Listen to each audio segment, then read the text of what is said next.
Heavenly Father, we praise you for you are a good and gracious God, long-suffering and tender-hearted towards all your children.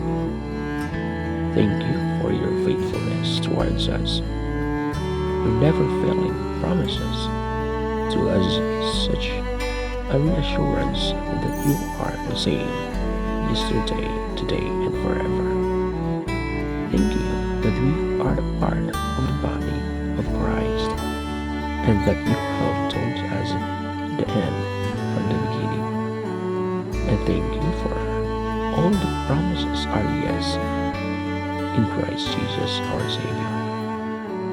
Teach us your ways and keep us from straying from the path of holiness.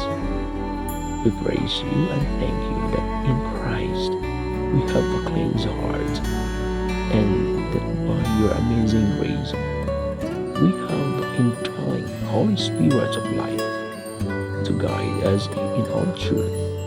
We praise and glorify your name in and out through our Lord Jesus, our Christ and Savior.